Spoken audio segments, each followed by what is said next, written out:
Alright, in this tutorial we're going to talk about how to create a ball bounce in After Effects. At first we need to create assets, so before we create those assets we need to create a new composition. So it's going to be 1920 by 1080. We'll keep the background color as black and we'll just call this ball bounce. From here we need to create our assets, but we'll first start off with our ground plane because we need some sort of ground plane there. So I click on this. Now I've clicked on the selection tool and I can move it.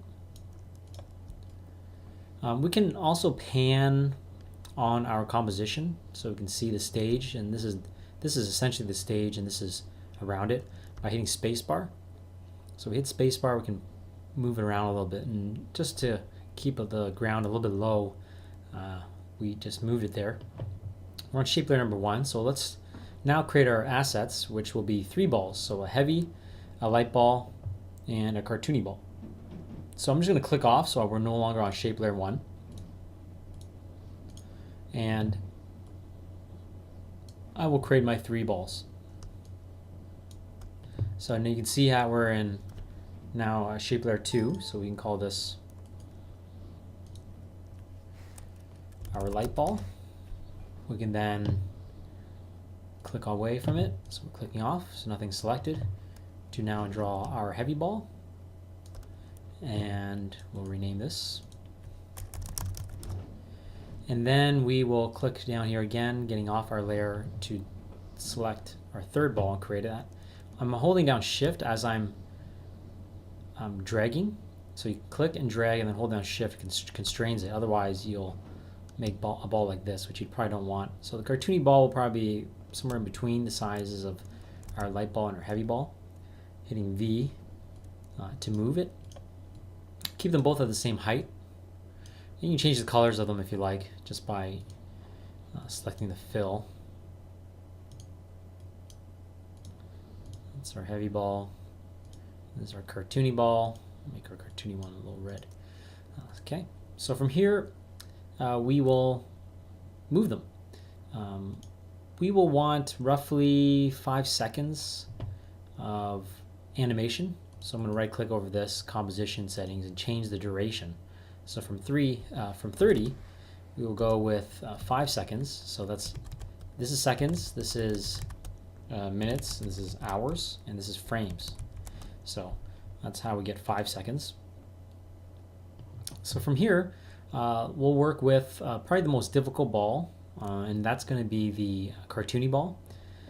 So we need to go to transform to set their keyframe. So a keyframe is just a change in position or shape of something. So I'm going to hit Y on the keyboard, which is also right here. And that allows us to move this towards the center. Okay, so I've already been on these number of frames, so I'm just going to delete these ones and go back to frame 1. And now I can then hit position again. So I just basically clicked and dragged to select those keyframes and just hit delete on the keyboard. But now that it's at the bottom of our ball, you'll notice too that when I do scale it, it'll scale from the bottom, which is where we get the squash and stretch.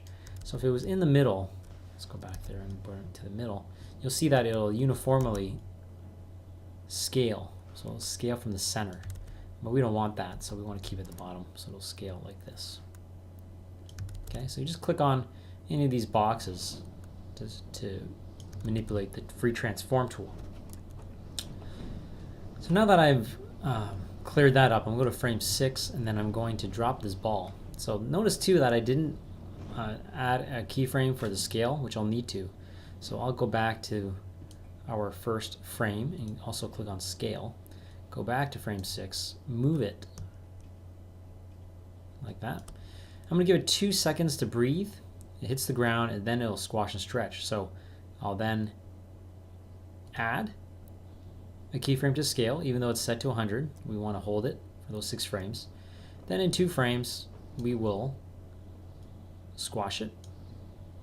Okay, we want to keep the position where it's at, so we'll record that. And then we want it to stretch. And we want to keep it on the ground, so then we'll also add another keyframe there. And then it'll go up into the air.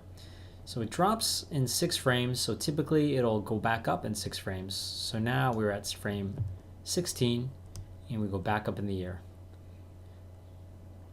The interesting to note with this ball bounce is that because it's a squashy, cartoony ball, it can defy gravity. And so as it drops, it goes back up and it retains that energy, and it'll just keep bouncing in the same spot. Also, I can exaggerate it further. I can continue to add a stretch to it. And from here, we can keep it at 6 frames. So we're at frame 16. We add 6 to that, and it'll be at 22 right there. And we'll drop it right here. We'll then apply our scale to it. So that way we have 2 frames to breathe again. Drop it down, squash, make sure we add keyframe there, and then we'll expand it, and then we'll also keyframe the position, and we can go right back up. So a frame, this is essentially frame 26, but it's 1 second and 2 frames. We can then go back up to 108, right? 6 frames, and go right back up to that exact same position, and then do something like this. So what you end up with is a really squashy looking ball. And so to play this in real time, we need to preview this as a RAM preview. And so that is going to be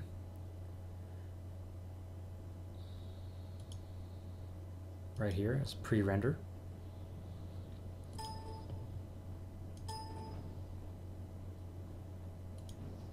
Sorry. It's just enter on the keyboard.